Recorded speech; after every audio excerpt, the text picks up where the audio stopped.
بسم اللہ الرحمن الرحیم۔ عزیزان گرامی قدر، اسلام توازن اور اعتدال کا مذہب ہے۔ ہمیں اسلام کی تعلیم یہ ہے کہ عبادات ہوں یا معاملات ہوں، ان میں ہمیشہ توازن اور اعتدال کو اختیار کیا جائے۔ قرآن مجید نے وقصد فی مشیکا کی تعلیم دی ہے، یعنی اپنی چال میں میانہ روی اختیار کرو، اعتدال اختیار کرو۔ قرآن مجید میں بہت سے مقامات ایسے ہیں کہ جن میں اللہ سبحانہ و تعالیٰ نے اگر مسلمانوں کو تعلیم دی ہے کہ وہ خرچ کریں، تو وہاں پہ بھی اسی بات کی تعلیم دی ہے کہ اعتدال کے ساتھ خرچ کرو۔ اللہ سبحانہ و تعالیٰ نے جب اپنے بندوں کا ذکر کیا تو وہاں پہ اسی بات کو بیان فرمایا کہ والذین اذا انفقوا لم یسرفوا ولم یقتروا وکان بین ذالک قواما، کہ رحمان کے جو بندے ہیں جب یہ خرچ کرتے ہیں تو اسراف نہیں کرتے اور نہ ہی بخل کرتے ہیں، بلکہ اس کے درمیان رہتے ہیں، یعنی اعتدال اور میانہ روی کے ساتھ خرچ کرتے ہیں۔ اللہ سبحانہ و تعالیٰ نے دین کے احکامات کے حوالے سے یہ فرمایا ہے کہ لا نکلف نفسا الا وسعها، کہ ہم کسی بھی جان کو اس کی وسعت سے بڑھ کر تکلیف نہیں دیتے، یعنی اعتدال اور توازن کو قائم رکھا جاتا ہے۔ رسول اللہ صلی اللہ علیہ وسلم نے اس لیے فرمایا کہ جب تم کسی عمل کو تم لازم کر لو تو یہ یاد رکھو کہ اس میں کبھی بھی حد سے نہ بڑھو۔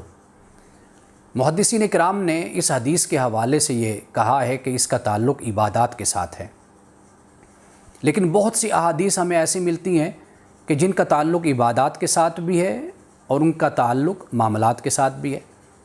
ایک حدیث میں رسول اللہ صلی اللہ علیہ وسلم نے فرمایا کہ ما احسن القصد فی العبادہ، کہ کتنی اچھی ہے وہ عبادت کہ جس میں میانہ روی ہے۔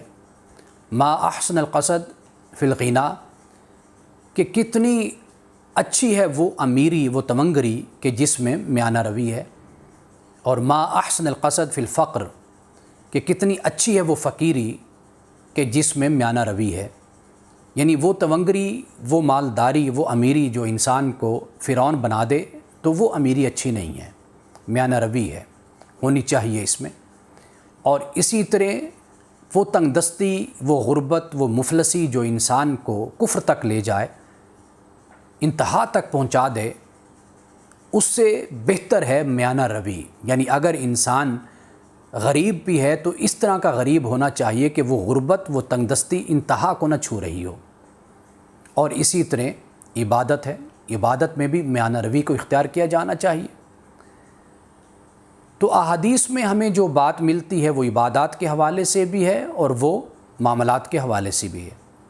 حضرت عثمان بن مظعون اور ایسے بہت سے صحابہ نے جب یہ ارادہ کیا تھا کہ وہ زندگی بھر شادی نہیں کریں گے، یا کسی نے کہا کہ میں زندگی بھر ساری رات جاگوں گا اور عبادت کروں گا، یا کسی نے کہا کہ میں صائم الدہر بن جاؤں گا، یعنی ساری زندگی روزے رکھوں گا، تو رسول اللہ صلی اللہ علیہ وسلم نے خاص طور پر ان سے یہ مخاطب ہو کے فرمایا تھا کہ مجھے دیکھو کہ میں شادیاں بھی کرتا ہوں، میں رات کو سوتا بھی ہوں، جاگتا بھی ہوں، عبادت بھی کرتا ہوں، میں کبھی روزہ رکھتا ہوں، کبھی روزہ نہیں بھی رکھتا۔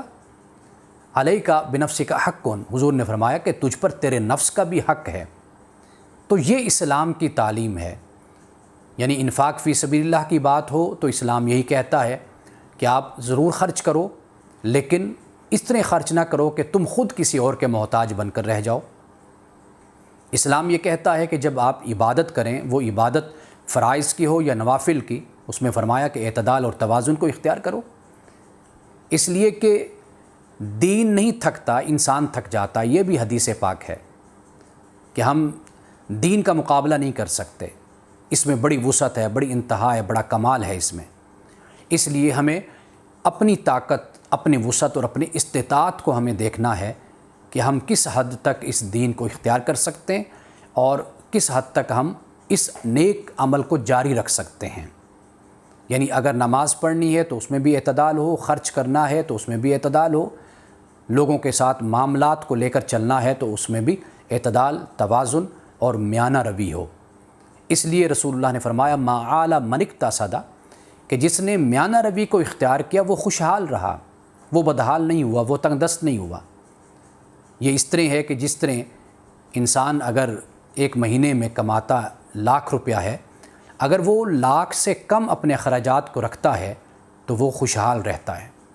اگر 1,00,000 روپیہ کمانے والا مہینے میں اگر وہ 2,00,000 کا خرچہ کرے گا تو وہ ہمیشہ تنگ دست اور پریشان رہے گا۔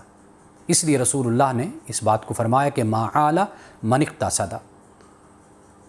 خواتین و حضرات، اسلام میانہ روی کی تعلیم دیتا ہے، اسلام اعتدال اور توازن کی تعلیم دیتا ہے، اور اسلام ہمیں اسی بات کی تعلیم دیتا ہے کہ ہم افراط اور تفریط کو اختیار نہ کریں، بلکہ ہم اس راستے کو اختیار کریں جو سیدھا راستہ ہے، جو معتدل راستہ ہے اور جو متوازن راستہ ہے۔ یہی اسلام کی تعلیم ہے، یہی اسلام کا سبق ہے، اور یہی در حقیقت اسلام کی حکمت ہے جو اس نے اپنے قرآن میں اور رسول اللہ کی سیرت میں ہمیں سمجھایا ہے۔